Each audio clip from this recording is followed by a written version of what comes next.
Hi, I'm Judi Vitale of ReadTheStars.com, and I'd like to speak with you about the eclipse that's taking place on November 13th in the sign of Scorpio. We're going to have a total eclipse of the sun, and that will mean that the sun, the moon, and the earth are all lined up at 21 degrees of Scorpio. So that's going to be a rather spectacular event. Don't look at it with a naked eye, as you know.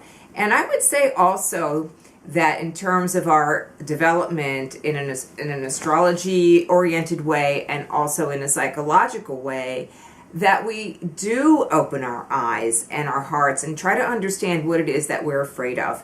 Scorpio is all about facing our fears. So things are going to happen in our lives that hit a part of our existence that really shakes us up. And so it's a part that there's always just something unknown or a variable about it for us. And you can look in the daily horoscopes for the day of the eclipse, which is November 13th, on ReadTheStars.com, and figure out for yourself what area of life this is really going to have an impact upon. But in the meantime, I think that for everybody, this eclipse is going to mean, really being uncertain about lots of things. There's so much going on in the world right now. And every day there's a different scandal breaking loose. There's a different question about a possible scandal. There's underhandedness and cloaks and daggers and all kinds of stuff going on. And I believe that this is emblematic of what's happening in the world in terms of people needing to become a little bit more aware of what's around us. And the whole thing about the end of 2012 being an awakening, if you will, because that's my view of it, in case you ever wondered, that it is a time when I think that we're going to be attuned in a certain way that allows us, if we are open to it and alert enough for it, to take in a lot of wisdom.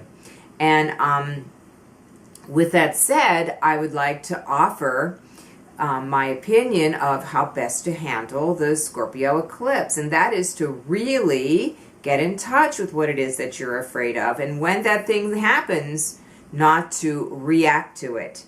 Act rather than react. Take actions, but also be aware that Mercury is still retrograde, so the things that we're seeing, feeling, hearing, and experiencing might not be quite the way that they seem, because we're not interpreting things the way that we probably should.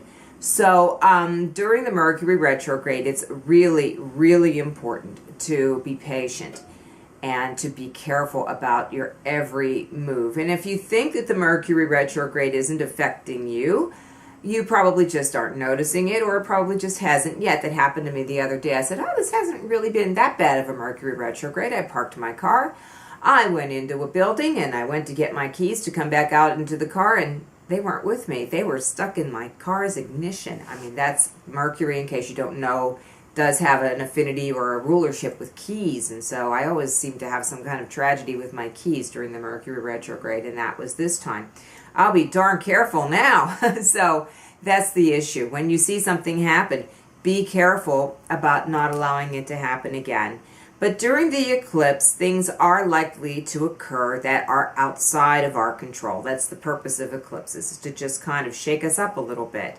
Don't be fearful. Don't be, sitting there biting your fingernails off, worried about what's going to happen next. But do be aware that we always have to be attuned to what's deepest inside us, so that we know that no matter what happens on the outside, we still have that connection with the very highest wisdom that there is.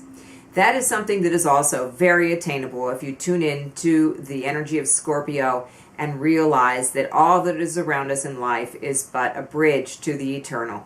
So I wish you a very good and productive eclipse time in terms of using the Scorpio energy to conquer fears that really you don't need to hold on to anymore. Thank you, and if you need to reach me, it's Judi, Judi, at ReadTheStars.com, and you can get your horoscopes daily, and there's a weekly video, too, on ReadTheStars.com, plus a YouTube channel and a Facebook page or 2 or 3, and Twitter and all that good stuff. Hope to see you there. Bye-bye.